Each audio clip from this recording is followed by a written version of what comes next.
You are live.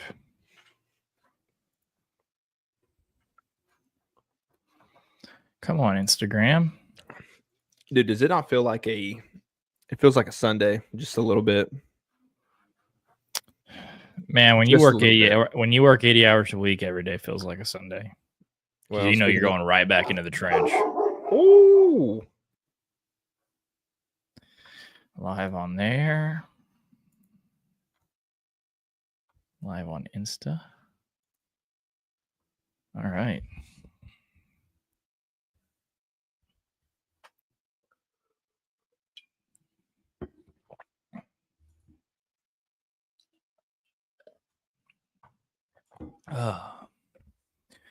How's your week going, Jake? It's good to talk to you. No way. That's crazy. You're seeing Jake in his natural habitat. Perfect timing as always. Yeah, what happened this time? Amazon guy? No. We're watching two more little wiener dogs while Abby's sister goes somewhere. You have 5 dogs in that house? Are you being serious? Not even kidding. It's just for the day. So yeah. That would make me want to hurt myself. It is. That's why I'm gonna go do some work later. So I'll be out of the house. When you have dogs or children, leaving the house to go to work sometimes is like a vacation. No, it's hotter than two-pecker Billy Goat right now. Yeah. Satan sack. Yeah. Speaking of Sunday though, before I got interrupted, who do you think's gonna win? Thunder has not been thundering. Can we just agree about that? For one game, they weren't thundering. They were thundering the night before. The night before, but the game before, sorry. They won at home by 30 correct. Or there's been 2 games out of 6 games that they've been thundering. The other games, I don't think Indiana's just that much better. Granted, can they just go like this and it'll go in? Absolutely. But I think that we're just not, I don't know what it is. I just feel like all of the close games where either we lost by 1 or we lost in like 2 minutes left of the fourth quarter, that was not Thunder basketball to me. I don't know. No, I was watching people. I'm sure there's some people listening that are interested in the NBA finals, but we're like, I think we're almost 500 on the road in the playoffs. Like we don't play well on the road in the playoffs. And it's just like, I heard one analyst talking about how that's like an immaturity or a lack of experience type of thing. And I'm like, that makes sense. So they don't play well in the playoffs. And then one game this series, they let them come back from 15 down at home and hit a buzzer beater. So it's like, yeah, I think Paycom is the toughest stadium to play in the country though. So people say it's the loudest stadium. It's the loudest stadium. It's not a hostile road environment, but many analysts call it the toughest place to play away at. So fingers crossed. Like, I understand they're young, but I didn't know they were that young because last game I heard they say Cason Wallace was 21 years old. And I'm like, how on earth are you in the NBA finals at 21? Before we got Hartenstein and Alex Caruso, our average age was like 22, 23 years. That was like 23 years old was our team average. Really? Yeah. I bet you Caruso kind of. He threw it off. He's like 30 something, isn't he? Caruso is. I don't know about Hartenstein. He's a little older, but yeah. What's up, Jordan? On Instagram, I'm watching some of that stuff. Dude, what have you? This is an interesting topic. I posted a little bit about it yesterday on the stories. What's your general thoughts on the public land sell off? I'm about to become a Democrat. Oh yeah, is that? I don't know.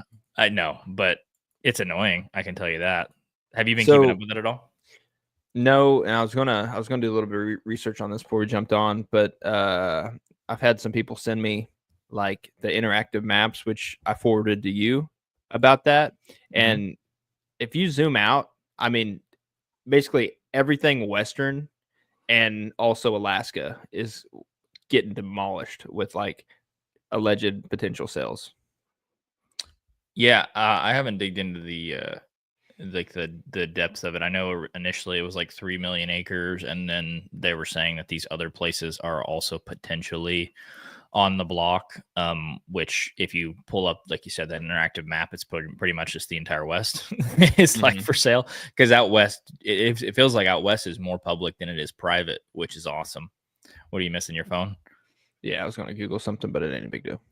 Yeah, so it's a that I don't know. It's crazy. I did the I think it was howl.org. I know Backcountry Hunters and Anglers. There were some other folks that have them too, but I found one that if you click on the link, it takes you and it automatically writes an email for you, and you just select what state you're in. And Mhm.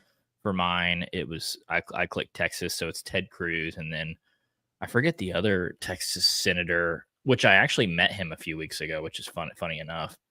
He lives in the same place as my in-laws. Oh, Um, nice. John Corn, something like that. So, anyways, that's easy enough. You can send emails there. I know there's a on that Instagram template that I posted to the stories. That has a number as well that you can call, which is for people that are listening. I can pull it up right quick because I have it right here. And apparently, you can ask for you can ask for the state that you want to talk to, and it'll send you to someone for in the senator's office. So it's 202-224-3121. Once again, it's 202-224-3121. You're probably not going to talk to a senator when you call, but if you piss off his staffers and stuff, maybe that'll help. Mm. Because we know crap runs downhill. So And it floats. But I did. There was something going on. I think it was a few years ago about them trying to take the tax or basically do away with the Pittman Robertson Act. Which all the supplies for ammunition, guns, camping stuff, like anything outdoor related, there's a tax yeah, that the is. excess tax. Yeah. Yeah, I think they're trying to do away with all of that. And I use Hal to send an email as well, and it's fairly easy to do. So if you ain't got to put too much time into it, and also help out a bit. So Yeah, and you can customize the message in there. It'll give you like a super just generic one. Hi, X, thank you. And then I oppose. It has a template in there, but you can personalize it as much as you want. So I think I deleted some stuff and added my own, which go do it every single day. Don't just send it to the ones in your state, send it to everybody. Just be annoying about it. I mean, it's the only thing that I've seen on social media like the last 5 days is the opposition to the public land sale bill, what's being, I think it's in the big beautiful bill, actually, Trump's plan that has part of that, which it doesn't make a whole lot of sense because of the residential development and the housing and stuff that they're proposing. A lot of it, that if you look at that public land, it's like on a cliff or on mm, mountains. So I guess the Kardashians and all them might be able to buy it up and have some beautiful mountain front property, which that's crazy. yeah, I have been seeing a lot of people post all their public land kills, and over the top it says not for sale, and it's like Hmm. that's about the equivalent of someone posting a black square, but it is what it is. It has the number on it. At least has Yeah, a it number on does. it. Yeah. Yeah. I mean, shouldn't be for sale. That's annoying. Like I guess the West doesn't really struggle with public land access, but to think about it, put it in context. If you were like doing it in Oklahoma, how pissed off would that make you? Oh, it'd be stupid. Like literally the way I see it, yeah, it's like any way the government can like stick their little paws in something, and it's like, hey, you know what? You enjoy this? Let's take this away. They do it all the time. Like that's I don't and I think it was something to do with balancing the budget is one of the reasons like to reduce the deficit, yet they're What opening up what the giant budget? spending. What We budget? don't have a budget. Exactly. Yeah, That's what I we mean. don't we, we don't Like the have a budget went budget. out the window whenever we did away with the gold standard. Is from what I hear. I don't know. I ain't no historian Economist. or economist, whatever you want to call it, but like that's what I've been told. And ever since then, it's like the dollar ain't worth anything because it's not based around anything. It's a made up thing. Just print So more. what's going on here? Just print more. Zach Gajowski said, morning fellas. He said, isn't there land to be sold and grass to be cut? Yeah, Jake's fixing to go do that afterwards. I ain't cutting grass, but that can piss off. You just now pissed me off this morning, Zach. Thanks. I hate it, dude. I hate it. Jake got away from his 9 to 5, and you're bringing it into Saturday. Goodness Zach. Gracious. Zach, all right, how do we ban this guy? Secondhand archery. What's up, boys? What's up, man? I see a nice little double in your square down there. Looks like you guys got a couple deer down. I can't see exactly what that is. It's small on my screen, but what's going on? But yeah, public land being sold. And it really sucks for us too, because not that Utah and other places are like mad targets for us, but the more that we talk about getting into the Western stuff, the more it's like, don't take that away. I'm just now starting to enjoy this resource. Well, the story of our lives. It's like, okay, sweet. We can just now drive.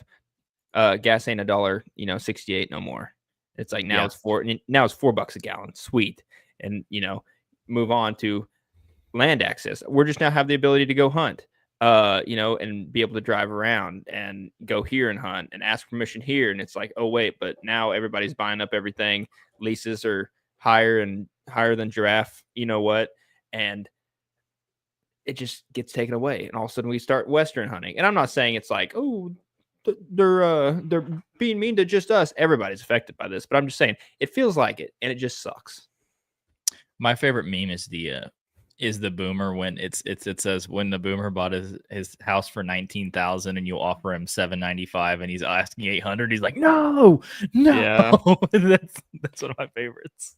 Yeah, it's true.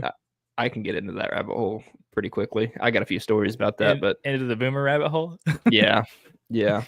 I had this one guy. He's a client, and he was like, you know what? Younger generation, your generation, they just don't want to work or do anything. They don't want any responsibility. Everybody now just wants to rent and not own. And I'm thinking, well, the only reason I rent because I can't afford to own. And I was telling him because, dude, anytime someone has this conversation with me, I don't back. I don't care if you pay me. Like, I don't care. And I'll have that conversation. And I'm like, oh, that's not necessarily true. I said, there's probably quite a few people, but those people are usually government assisted. But I was like, I think the average Joe, they would like to own, they just can't afford to. And they were like, well, it's because they don't like to work, and they just would rather go on vacation and not have to worry about anything back home. And then he proceeds to tell a story about having a clicker when he went to the grocery store. Me and my wife, we before I started making some good money, we went to the grocery store with a clicker, and we had a certain number that we'd get to, and every single time that clicker got up to the number we chose to spend, we started to call items back and put stuff back. And I'm like, well, you couldn't, go to a store with a clicker nowadays. I'm just saying, because you buy. Does it count that high? Bread. That's what I'm saying. It's like you're gonna be your thumb's gonna be swole by the time you freaking finish putting milk and eggs in your cart. And it's like, then all of a sudden I was like, well, you can't go to the grocery store for $40 anymore. Oh, I know it. Isn't that ridiculous? And I'm like, you're contradicting yourself, dude. Like, just shut your face. I don't know how you got this rich, to be honest, but I can't go it. We use Dave Ramsey's budgeting software, that every dollar for our budget, and I'll look at what Lauren spends at HEB, and I'll go pick it up because we do that service that costs like $4, and you basically the curbside, I think it's what it's called. You go and you pick them up instead of like walking around the store, and I'll pick up like 3 or 4 bags. I'm like, sweet. And I throw them in the back of the car, and then I'll go do in the budget. I'm like, was that $141? She's like, yeah. I'm like, I made one trip. in the house and didn't even struggle to put them in the hands. And yeah, it's ridiculous, dude. It's part of the living. Zach said, make hay while the sun is shining. We all know we don't hardly work during hunting season. Okay. That's true. Fine. That's true. Fine. All right. You win. Fine, Zach. All right. Unbanned. Yeah. Secondhand archer said rent in Ohio is stupid. It's way too expensive. Yeah, everything is. The ultimate rebellion is to just make an absorbent amount of money. I think that's the only thing that you can do. I try to do a 50-30-20 budget. It's pretty effective.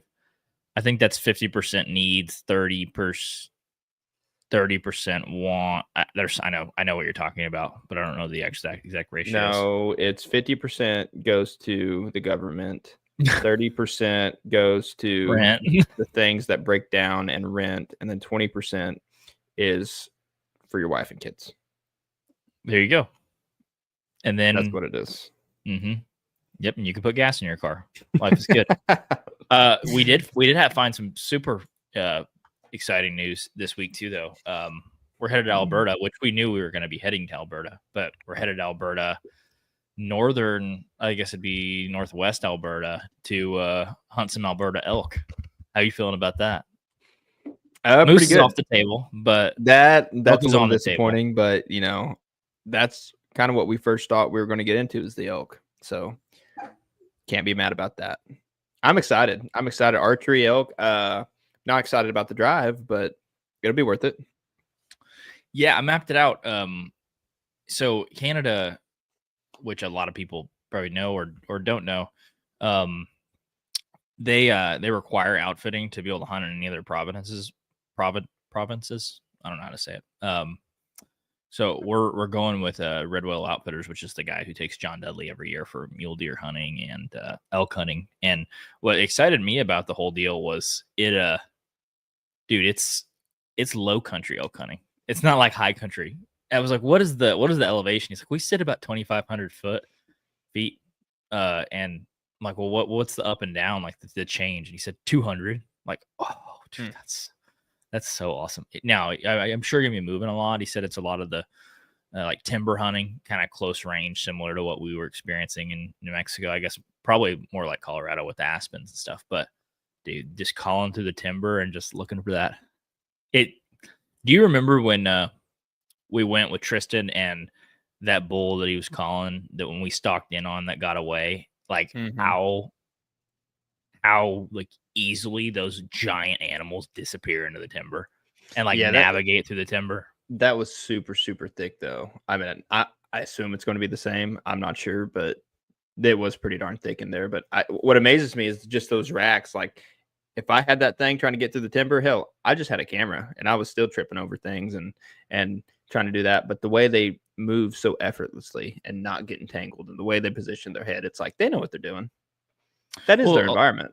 You if you have a bow on your back, which is just a little broader, more broad than your shoulders, and you're walking through, you're having to like turn sideways and walk that way, or put it in your hand and step over things. And the elk are just like ding, ding, ding, just jumping, dipping, diving.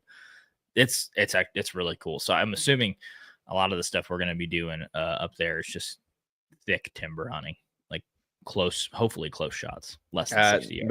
Better be.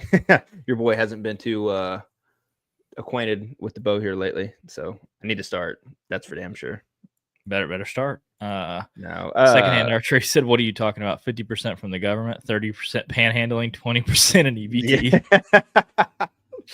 Yeah. I love those videos where the people like brag about being on EBT and like, we got all these groceries here for free, and here my son is eating all these Skittles. Look how many Skittles we got. They were all free. And I'm like, they weren't free, but I guess to you they were. Yeah. Free is a state of mind. What's your arrow setup look like for granted, first trip is going to be Kodiak. So I just kind of want to start there because we touched on it a little bit yesterday when I was calling you on the phone, but just kind of break it down. What's your Kodiak blacktail setup? Yeah.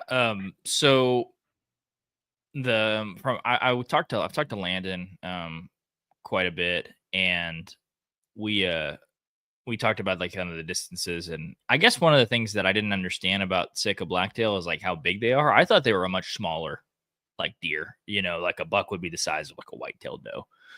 And he was telling me that he's like, oh no, like the bucks are 200 pounds live weight. I'm like, 200 pounds, like they don't look that big when you kind of like when you just look at them from on Google or something. They don't look that big. And he's like, no, they're that big.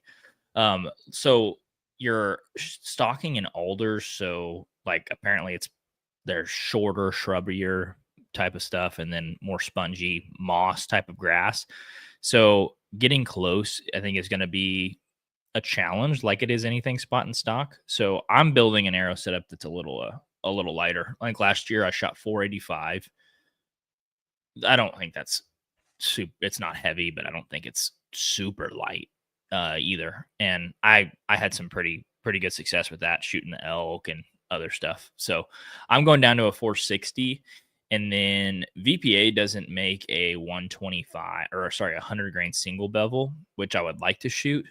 So I'm going to a 100 grain 3-blade, which is a single piece construction, just a 3-blade. So that's what I'm going with. Total arrow weight's like 460.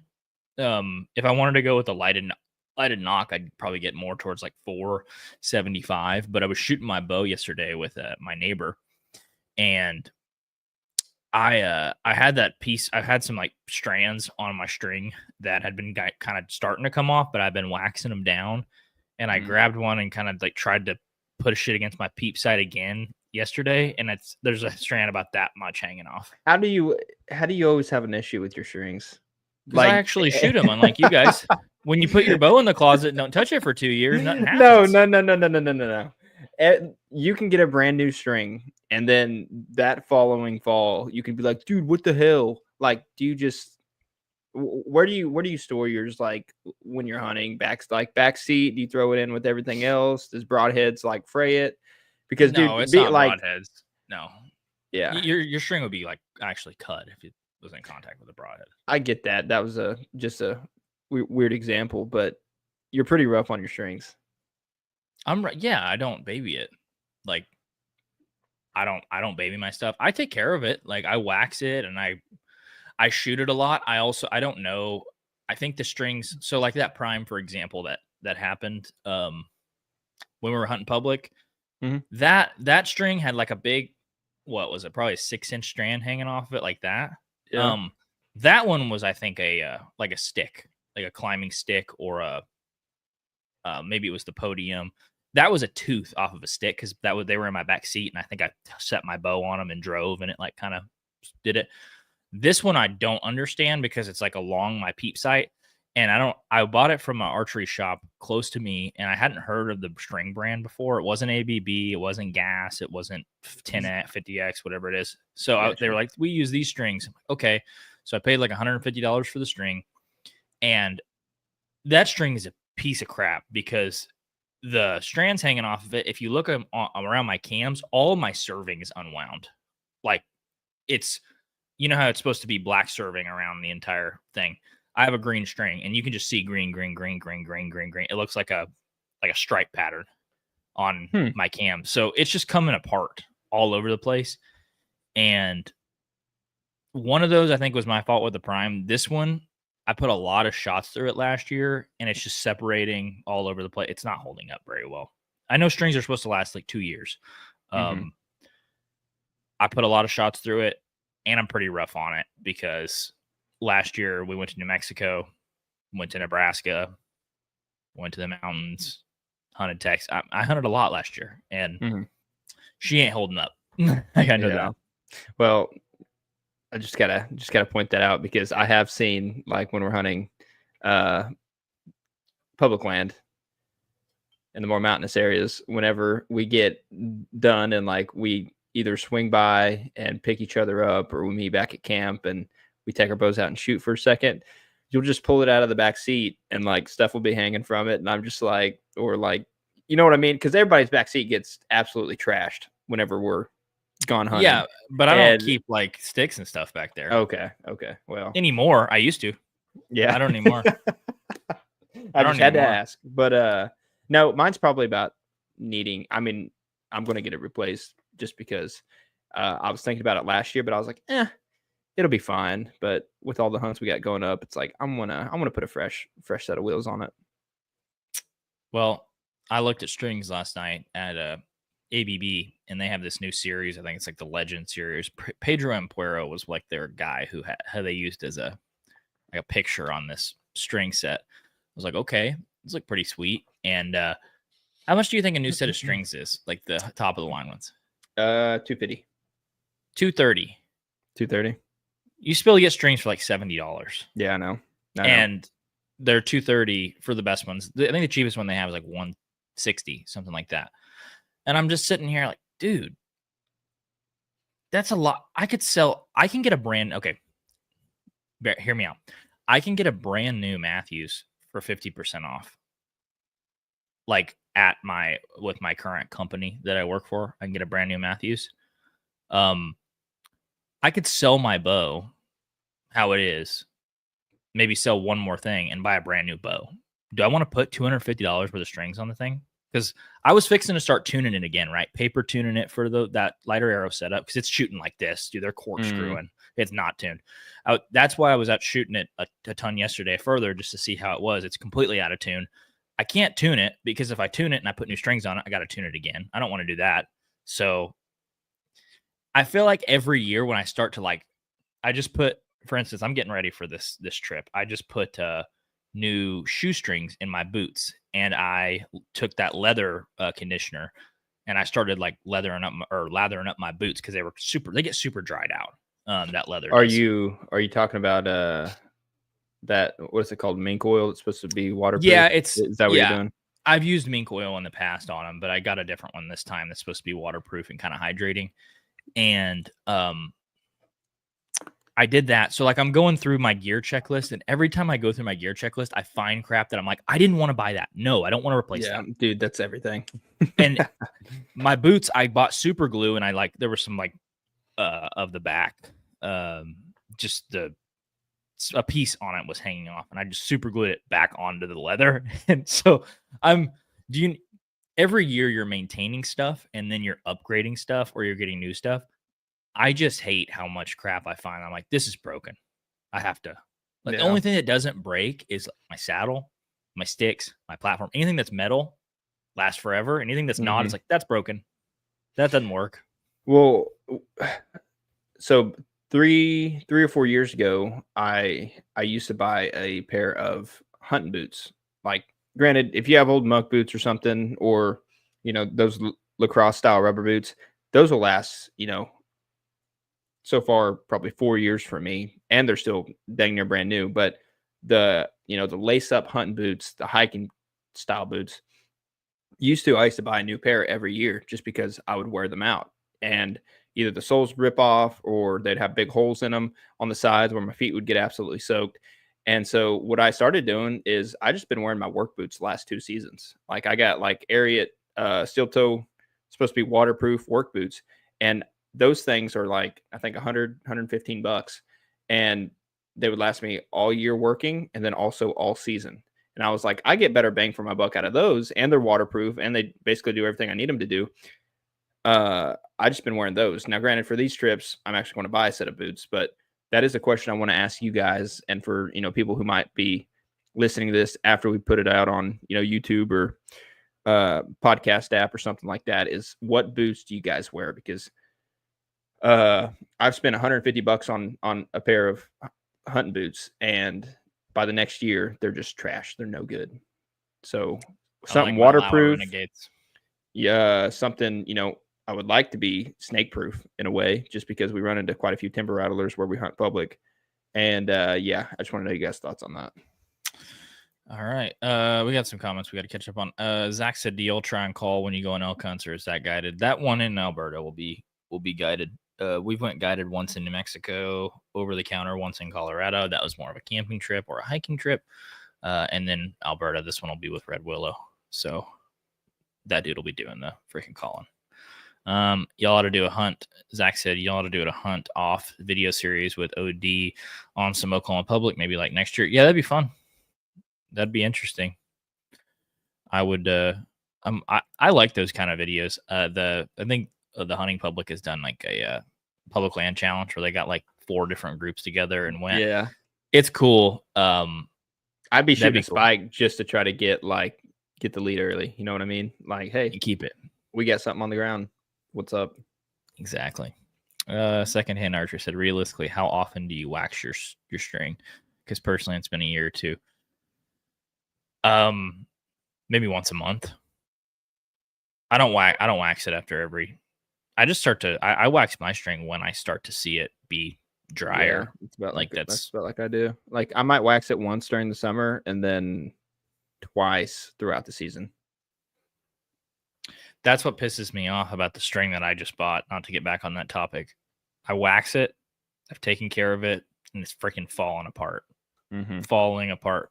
And also, when I bought that bow, I don't know if it was the string or whatever. It was supposed to be 80 pounds, and we could only get it up to like 77. Maybe it's because the limbs are older. It's like a 2019. That upset me because I was like, dude, I could it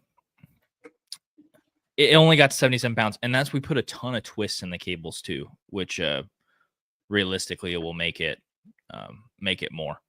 So this is the original string for this bad boy. Oh, yeah, it ain't gonna focus on that, sadly. That's the the original string on your Matthews? Yeah, and this is...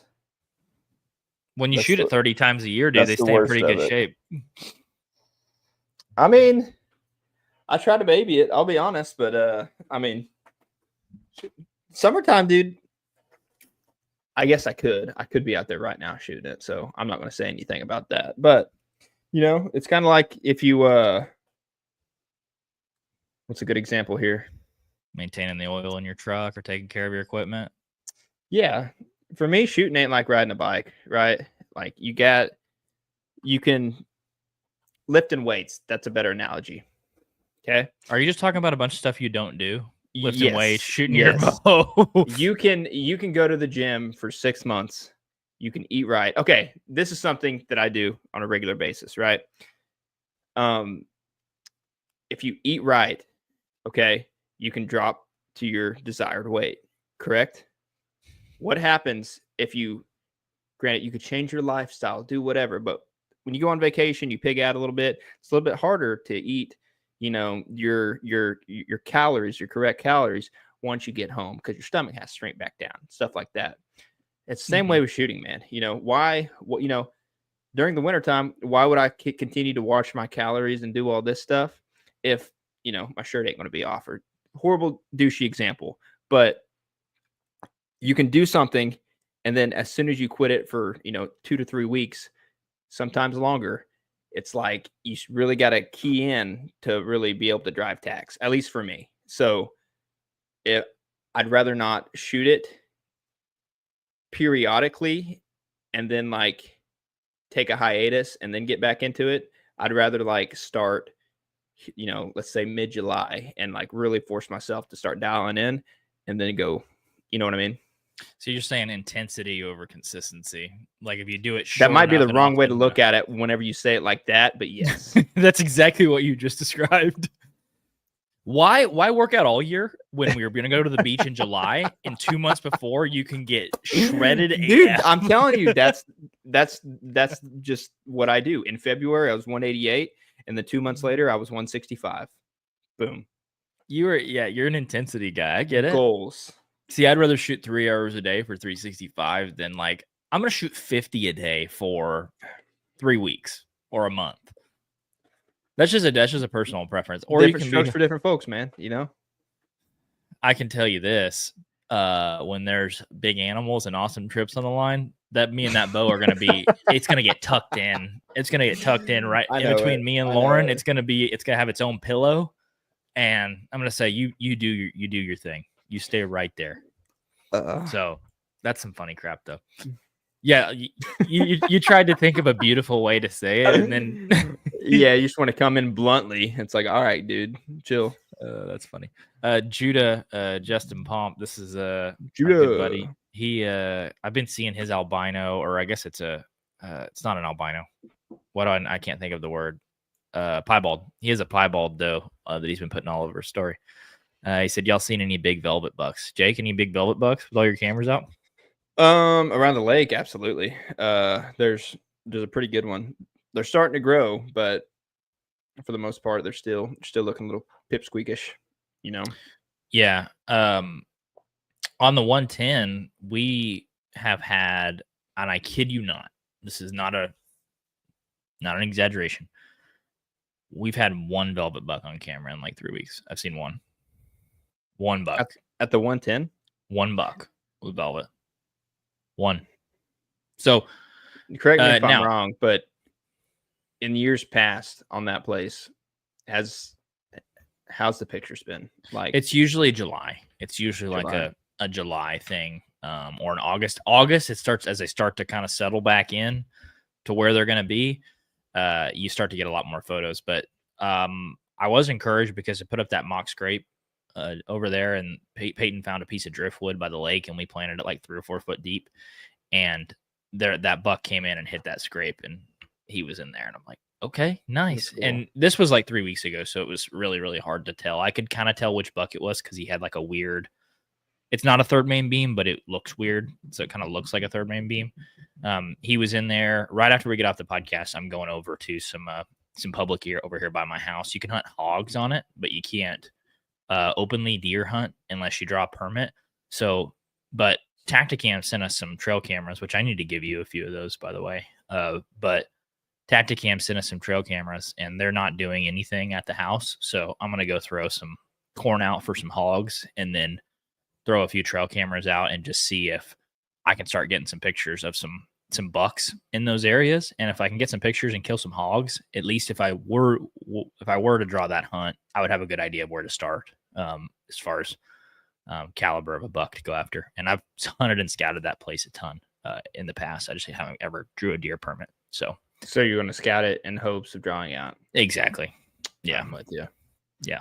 It's kind of the only way to go about it. See, like you're trying to be like the role model hunters should live by, and I'm more of like the, do as I say, not as I do type of guy. So that's good. You're the guy that goes and shoots a booner, and he's like, "Why practice? Be like me. Be like me." There's doers and there's thinkers, man. You know what I mean? Like, just do it. You gonna talk about it, or you're gonna be about it? I don't think about hunting. I just hunt. Who cares about getting inside the brain when you can just get inside the guts? You know what I mean? Mm-hmm. I understand. Zach said I snagged some Under Armour. Not gonna say that word. Don't know how to say it. Series boots.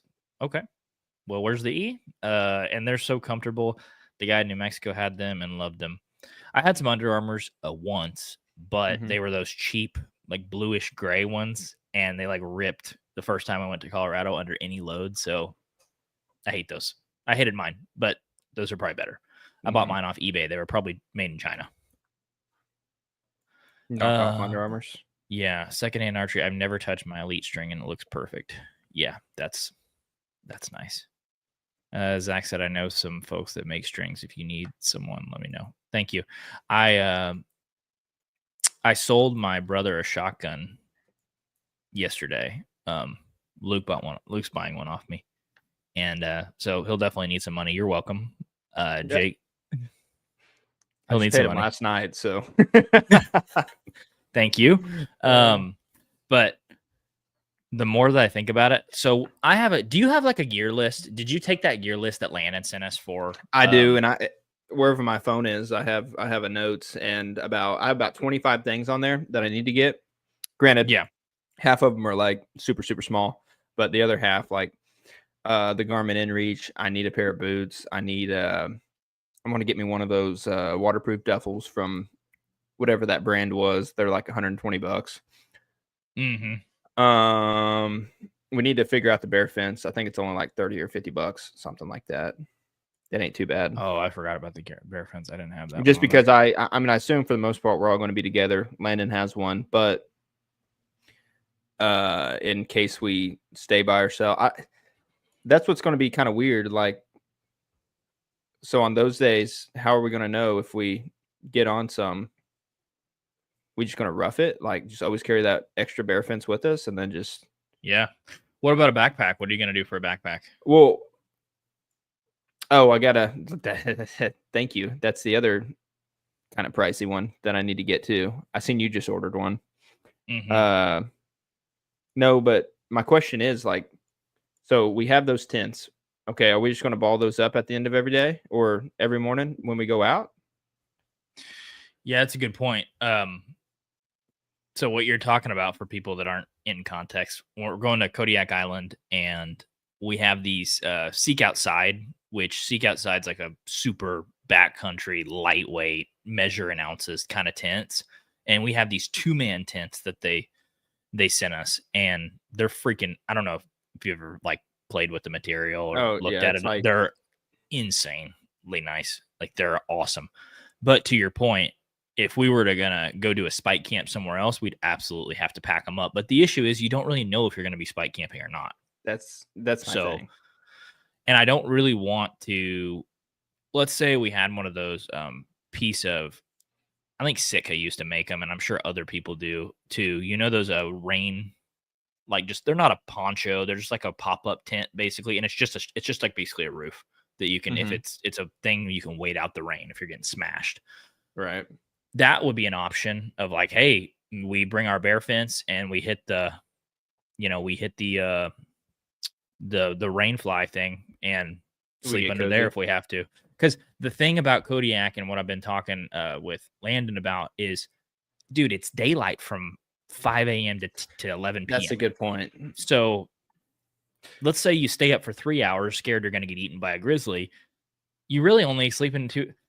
That's why he said that a 4 or 5 day hunt is really, really achievable in there, is because 4 or 5 days down here, let's say during the whitetail rut, which would be 6 a.m. to 4 or 5 p.m., you can hunt 5 a.m. to 10:30, 11 o'clock up there. So you're getting much longer days. But I don't know exactly what we're going to do on that front. Do you have any ideas? Because I don't want to pack up my crap every day. No, that's kind of what I was getting at. And plus with the severity of just how wet it is, that would be an issue. Because I ain't above just if this was a normal environment to, have the bear fence and then just kind of carry one of like our little. That's an idea. Remember those Colorado ones? Mm-hmm. I honestly think the Seek Outside ones are lighter than those, but that's an option. Another option is the Seek Outsides are they're 2-man tents. You can carry one of them. Yeah, but I don't want to be the guy that at the end of the day has to set his back up. Well, you would double team and set it back up. You wouldn't be like, "Hey, good night, man. Enjoy setting yours up. Have fun." I don't hunt rain. You better hurry. I don't hunt with people like that. I'd be like, "Cool, you're gonna have a great time hunting by yourself the rest of your life." I don't do that kind of crap. That would piss me off. Well, that is an option too. I have an inReach. I'm assuming you're gonna get. I'm gonna get one, even if you have one. Like, it's just smart for me to get one as well. Water filtration. I have knife, sleeping bag. I have a really, really good first aid kit with like tourniquets and stuff. Another thing that Landon was talking about was mosquito head nets. Anywhere you go north of the border, the mosquitoes are insane. Shin gaiters. You're gonna get some gaiters for like keeping water off your feet. Oh, you're talking about just like the hip high ones? No, not waders, gaiters. Like I know. They're like shin guards. Yeah. Oh, they don't even go above your knees? No, they're like shin guards. They basically. Do you know when you're walking through like dew in the summer or early fall, and you get to the stand and your pants from the knee down are just like 3 pounds because they're weighted with water, just soaked. Those gaiters are they're just waterproof. And so dry. So I might get a set of those. You can get how them much for those cost? $25. Oh, okay. Yeah. Well, it's like at that point it's death by 1,000 cuts, because it's like, oh, that's $10, that's $15, that's $25, and you're like, sweet, I'm already to 100. I'm already to a Benji. Well, I'm looking over here on my list to like fix my bow. I ripped off my Bowmar grip tape because it was like coming off, and so I'd have to get new Bowmar grip tape for my bow, which would be $25. I'm probably gonna have to put $300 into a freaking $500 bow to make the thing shootable again. That sucks, dude. I mean, didn't Matthews make a new longer bow? Yeah, they have a 33 that goes to 31.5, but I don't want to spend $750 on it right now. God, dude, these problems, these overwhelming hunts, they're just getting overwhelming. Yeah, I like how we're just now griping about the price of everything, but yet it's like, oh yeah, we're going here. It's like, yeah, promised. Hunter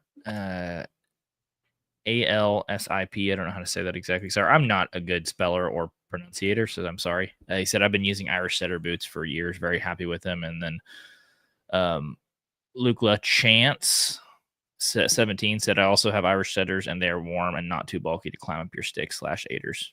So Irish Setters. Jair's told me he loves his Irish Setters as well. Really? So maybe Yeah. I've heard good things about the Irish setters, but again, like I was saying, I think they're a little bit more pricey, more than 150, I think, from what I can remember. But I just don't want to keep spending 150 bucks per season on a freaking boot that doesn't last. So I spent $225 on those Laowas. I actually got them as a Christmas present in Colorado, and I've used them well over 100 miles last year. They're still in really good shape, and they're the most comfortable boot I've ever bought. I liked them because they weren't $400, $500, $600 like a set of Crispies or but I don't know what set of Irish setters cost. I liked those a lot. I just had to take care of the leather because the leather gets dried out. I'm sure that's most boots. Right. So maybe that's something to consider. It's tough to spend $500 on a set of boots, but I guess if they lasted 10 years, which I don't see a world where a set of boots lasts 10 years. No, but I just want them to last more than a freaking season, though. A season, yeah. Mike Williams, last new Matthews I looked at was $1,500. They went up that much. Oh yeah, they are. Yeah. Goodness, I paid $850. I paid $9 or $950 for my V3 the year it came out. Did you see that brings up a good point. Did you see the class action lawsuit that's coming across for the bow manufacturers and ASA or I don't know if it was ATA too, on the price fixing thing? They're saying that the manufacturers colluded together to fix and raise prices on bows, and like it's an antitrust lawsuit against like Matthews and a bunch of other companies. I didn't even know that was illegal to do. Price fixing? Yeah, because it's not a free market. You can't collude with other people. For instance, in the real estate market, you can't say, I have these 6 brokerages. We're all going to get together and say, oh, we're charging 10%. That way, anyone that runs into us, they're going to be paying 10%. So even if they call you, it's still 10%. They call me, it's still 10%. It's everybody raising their prices together. That's price fixing. Oh, okay. I can see that. I didn't know that, though. Mm-hmm. So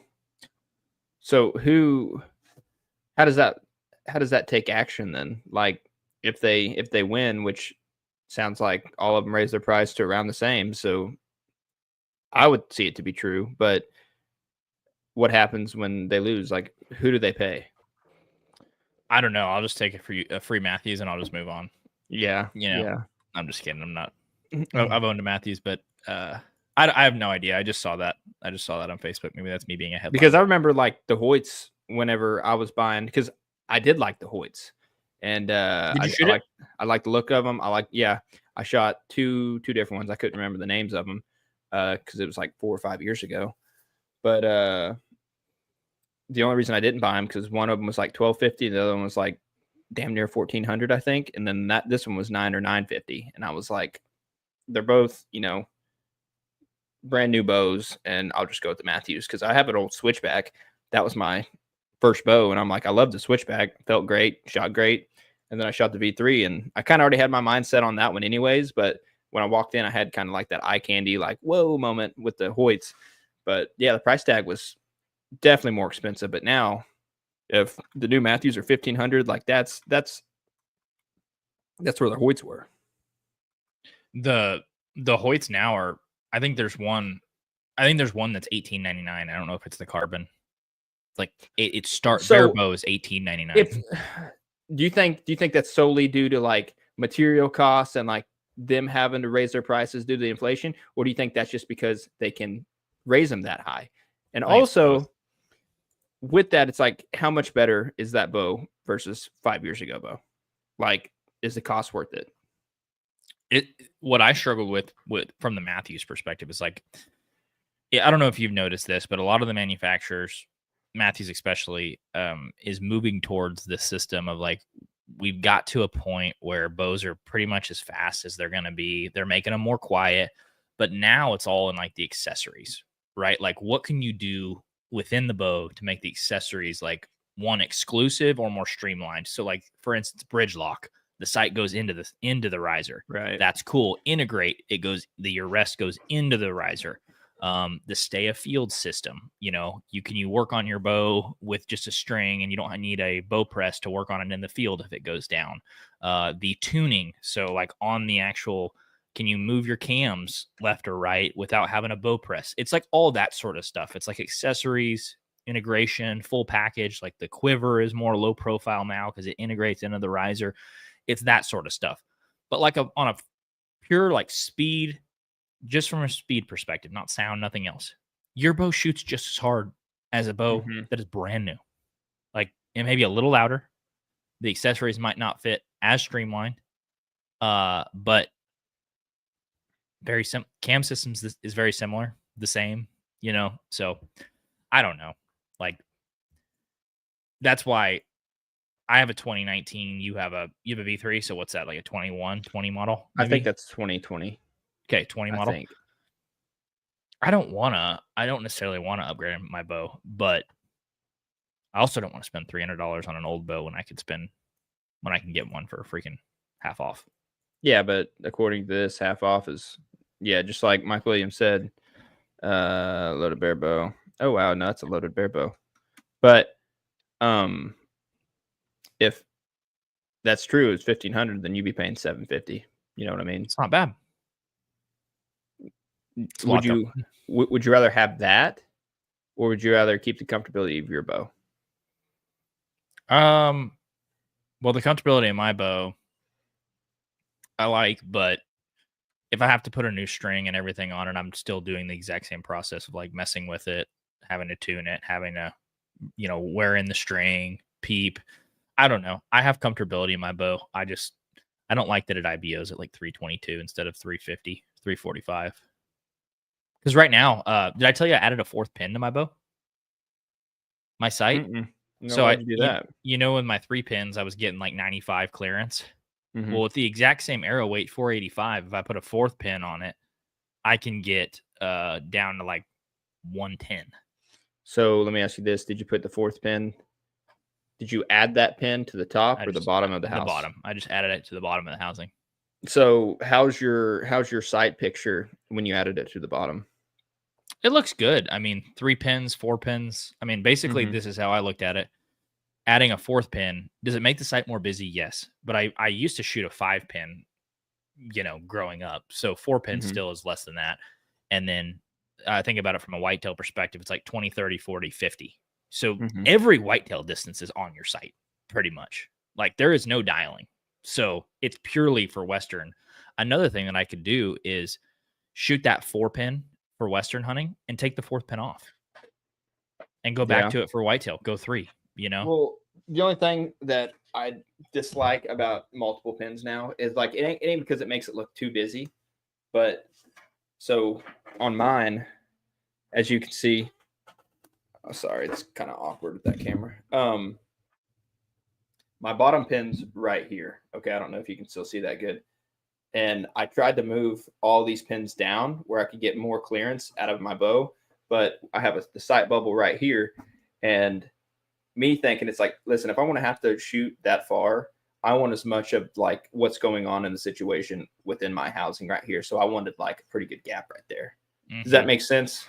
So that's the only reason. Like I think you could tweak any bow to like shoot as far as you want, but it's like in a game time situation, how cluttered do you want it to be? And I think that's a good talking point when it comes to, multiple pin sights. Just for the busyness of it. And then also, even if you have 3 pins, it's like, how far down do you want it where you're not able to kind of get the full picture of the animal? That's a good point. I also, I have a black gold and I have 3 pins that are 0.19, 0.19. The 4th one, I bought a 0.10 just because I'm like at those farther distances, your pin, if you're shooting a 0.19, I don't know what yours are, they can cover up like the full length of like an antelope at 75 yards, 80 yards. And you're like, okay, my pin's just kind of sitting on it. So I bought a 0.10 just to like test around with it and be like, do I want to change all my pins to a 0.10? Because that's cheaper than buying a new sight, right? Because I was looking at like an Ultra View sight and I'm like, I'm not going to spend $700. I can just change all my pins. So I took my sight apart the other day. I like blew it out with some of those like keyboard cleaner. And then I took some like oil and I lubed it up. And now because it was real tough to roll it down. And so now it's all lubed up. And I may I may go all 0.10s or just keep the 0.19s. But for me, with the Sitka blacktail, the antelope, dude, the antelope especially, it's almost like you have to build like your setup completely differently for Well, that animal. I don't see why the smaller pins wouldn't be more beneficial with everything. Because I have the smallest pins that Spot Hog have to offer, and I think they're like point tens or something like, or whatever they are. Yeah, tens probably. And I mean, I think that's the way to go. Because like, what's the reason you need the big ones for? Maybe if you have like horrible eyesight, and it's like you got better eyesight than me. There's an idea in archery that when your pin covers, like if you're shooting a 2-inch dot at 30 yards with a bigger pin, your pin may cover up that whole dot, right? And so like it's doing this, and it's not, with a small pin, it's like it's moving around in the dot. Right. With a bigger pin, it's kind of just sitting on the dot. And there's an argument that the bigger pin not being able to see exactly what you're shooting at can alleviate like stress of like this moving too rapidly. And so there's something to that. At 20 yards with a whitetail, I'm like, the pin's not covering up a bunch of the deer, so it doesn't really matter. But when you get further out into those, like an antelope at 70, if you pull up and the antelope is covered up by the pin, you're like, or the shoulder of the antelope is covered up by the pin, it gets hard to aim really precisely. Right. So that's why I took my fourth pin to a 0.10 floater, and I might just change them all. Oh, so I'm with you now. Your top three testing. Are 1.9s, and the bottom ones are 10. Yeah. Okay, that ain't terrible. And I see the thought process, but it looks I'm weird. Just like, yeah. I mean, it's okay. And I may be able to. I look weird, but hell, if I get the job done, that's fine. Exactly. If I was able to, if I did get a Lift X, right? Let's say I ordered a Lift X, and I think I could go to 3.10s and be better off. Like simplify your sight picture, right? Just buy 2 more 0.10s and then get rid of all your 0.9s and have 3.10s. And since that bow shoots a lot harder, I could still get probably the same amount of clearance with 3 as I would 4 with my other bow. Because the reason I'm having to add a 4th is because my bow doesn't shoot hard enough to do it with 3. Like I can't get enough. What's your clearance right now? With 3 pins, it would be like 95. With 95. With 4, it would be, I could get over 100, and like that's not a shot that I'm taking, but I need a. What about in Colorado? Shoot, maybe at an antelope, but you need. For me, it's about. I want to shrink the pin gaps. That's the thing. Even more than be able to shoot further. I just like if I'm shooting one at 62, I want to know if he's at 64, I'm still hitting him. That's my thing. I think that's an arrow situation rather than a bow situation. Because it's a lot cheaper to fix from an arrow. Maybe. But I think when it comes to shortening that pin gap, that's an arrow thing. Yeah. Another 20 feet per second wouldn't hurt that either. Yeah. But the thing is, you also have a super long draw length. So it's like your bow should be able to keep up with that. It should. I can sit here and try to talk myself into a new bow because it's pretty easy. But I'm going to have to spend some money on my bow regardless. So I got to get that up and going. Well, go to the bow shop, price one out, what that 50% looks like. And I mean, maybe is it the one that came out this year, the super long one? So it's probably at the cream of the crop when it comes to price point. Yeah, it's the Lift X, I think is what it is, not the Lift. So let's talk about this real quick. Mike Williams, I think it's because they can go buy a loaded Bear archery bow for $500 to $700. That is one thing. Bear has always kind of kept their prices down to a reasonable amount. Yeah, they have. Good for them. Thinking about for the common man. Oh, I've never owned a Bear, but I've shot them. It's what I recommend for people when guys are like, what should I do? Like, yeah, what should I buy? Do you want to spend $3,000? No. Okay, go get a Bear. Like you can killed my first deer with a friggin' Hoyt target bow that was a piece of crap and had a 1980s Cobra sight on it. So I would recommend a Bear. That's what I told Jacob Packrell to buy when he was. Oh, he's getting into it? Well, he was, and he bought a bow and then he moved because he's a missionary, so he doesn't hunt. But Yeah, I like Bear. Zach said, dude, I want an inReach bad. I've heard good things about them. When I can, I'm doing the new Matthews. There you go. Is There you go. is there a Matthews bow called the inReach? I think he's talking about the GPS thing. Okay, I gotcha. think. I'm gonna Google that just in case. He said, yeah, half off would be great. Yeah, that'd be nice. Yeah. Trust me, when you get a discount, man, it's easy. This is why companies do them all the time. It's easy to like entice you, like 20% off. You're like, see, dude, it's a steal. I have to. I don't think there's a Matthews inReach. Okay. I ain't seen one. Matthews inReach. No, sir. I think that's a. So you're at 460 right now, shooting the VPAs. Gear wise, what are you thinking? Like, from Numa's side. I don't know the tack, like the I guess the temperature range is probably be 40s to 60s. So I'm probably going to be rocking those like Pathfinder pants a ton. I don't know. I like hunting in the solid pants now. I don't know why, but they're like a nylon stretch. So I don't know how much you've got to try them, or you could work in them all the time.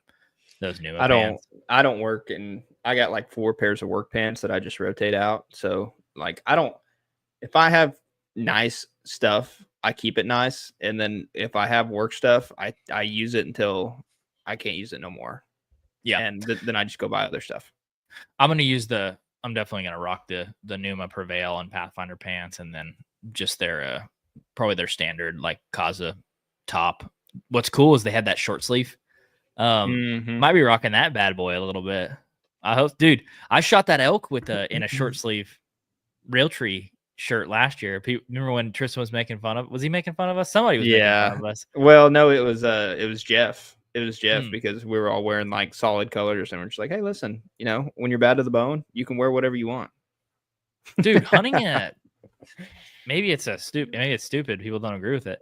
Hunting in short sleeve makes you feel like it enriches your day. When it's hot and you're in a short sleeve, you're like, life's good. Man, I'm the complete opposite when it comes to like, I'm a long sleeve guy, obviously. Like, this is basically what I work in. Maybe not the hood, but like all my stuff that I work in is like long sleeve. And I'm just a long sleeve guy. Keeps stuff off you, and especially if you get the right material, like some of that Numa stuff. If you sweat and you get all sweaty, quick drying. And so it's like, feels good for a second because you're cooling down. And then, an hour later you're dry. So it's like, cool. I didn't know. If I could wear short sleeve, I would all the time. That's why I have this disgusting farmer's tan right now. Like, dude, mine's bad. What you gotta do? Yeah, it's bad now. I look like Cherokee around the baby because he's got Lauren skin tone. Dude, he's like white as a ghost. So compared to him, I look native. It's funny. We got a couple on Instagram. He said Alsip is how you say his last name. He said, I've also had Irish setter snake boots with the BOA system. They were also very nice. Unfortunately, my dogs chewed them. That's sweet. How many less dogs do you have now? I'd have for sure one. The BOA system's the crank thing, right? That's pretty sweet. I've heard good things and bad things about the BOA. And he said also, I personally feel like my Hoyt was way smoother than my Matthews V3. He said, by the way, I never catch your guys' live. It made my day. Thanks, brother. Well, appreciate you. Appreciate you hanging out. You never catch the lives because we haven't did one in like 2 months. So yeah, that's fair. But I hope your dog's doing okay after that beating that you gave them for eating. That was not a fun phase when Winston was a puppy. He would chew things all the time. And I remember like we'd go out to the grocery store or go get something to eat and just thinking, what does he have? And then it'd be like the kitchen table and you're like, okay, thank God I can replace that. Like, at least it wasn't my boots. Yep. He would chew on the kitchen table?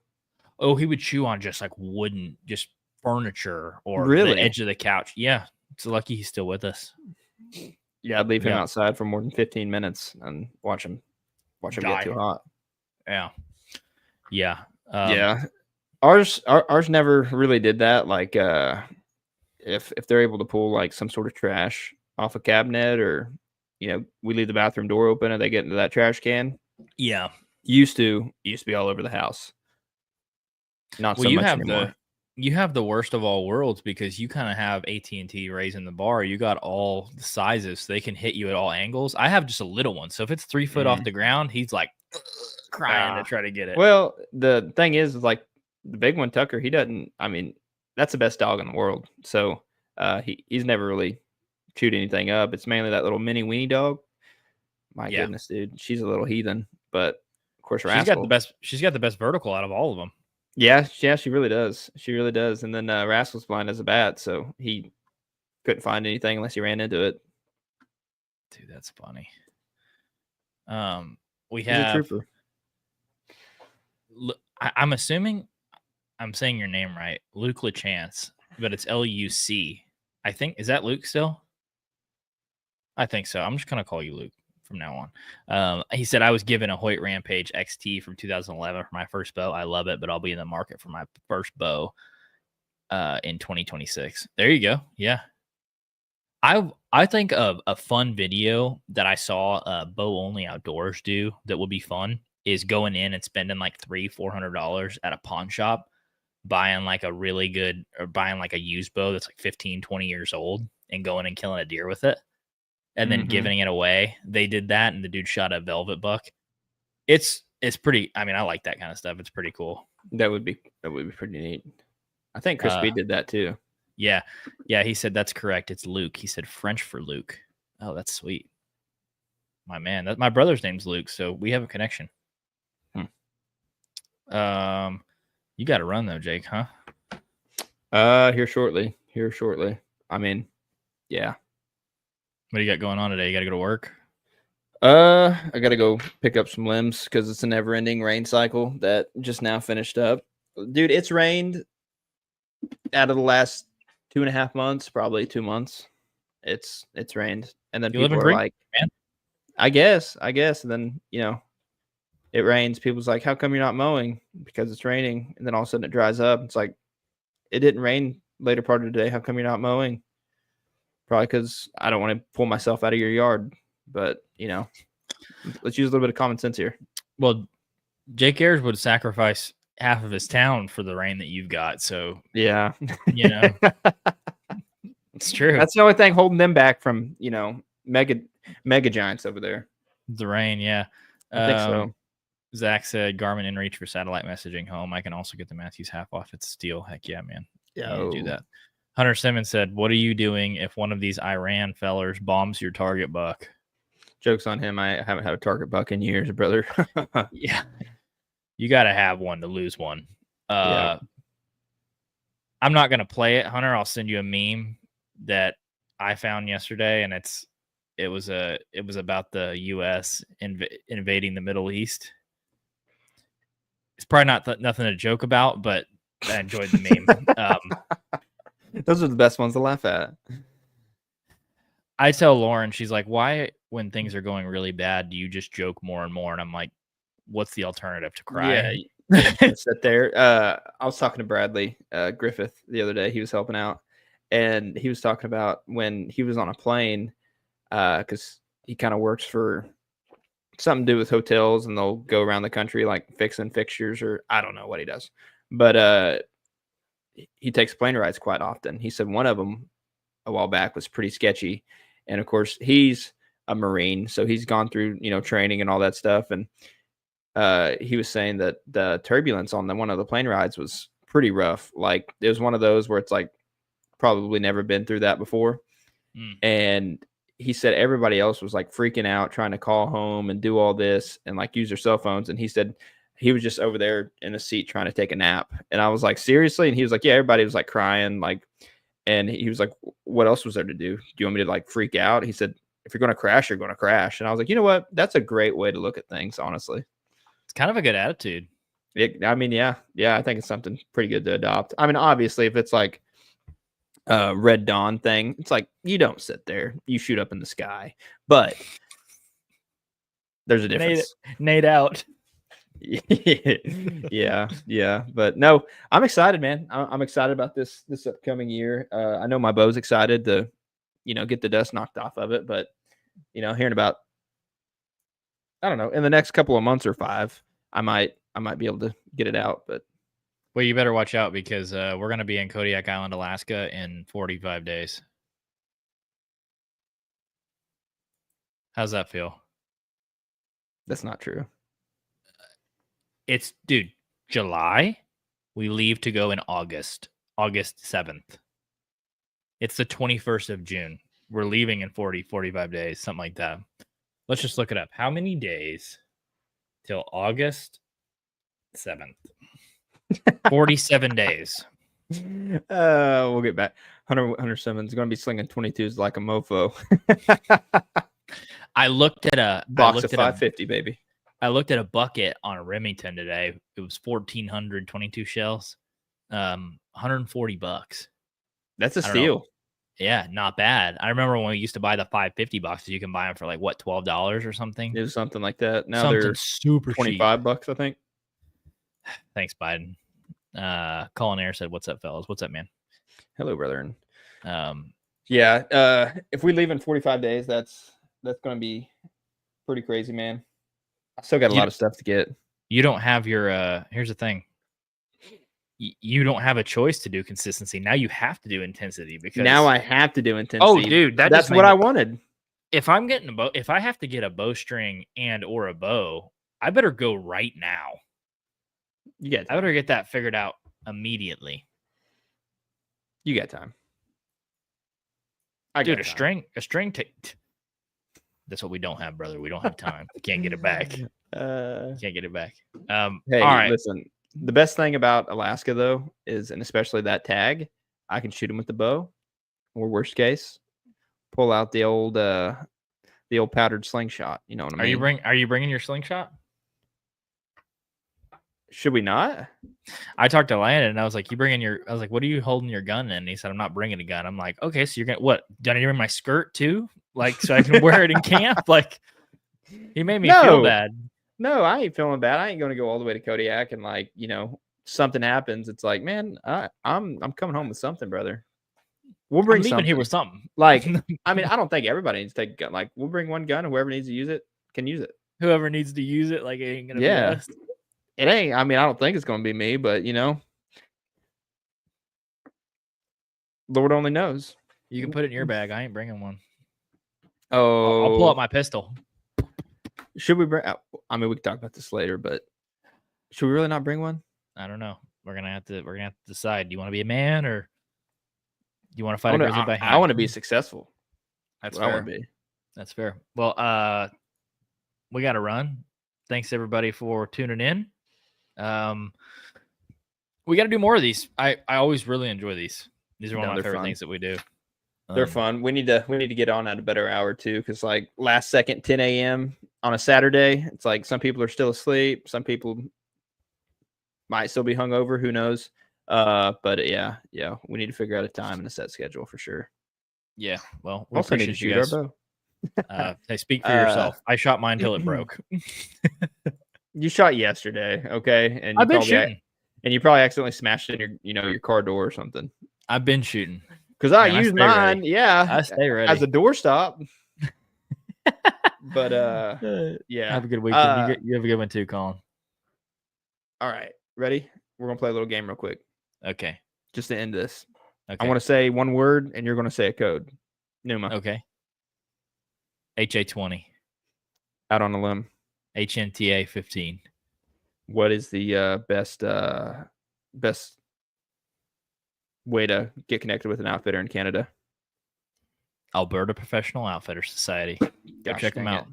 Yeah, you guys need some broadheads. It's coming, baby. Go to VPA. Check them out. But we appreciate you guys. We'll catch you in the next episode. Jesus loves you. Bye.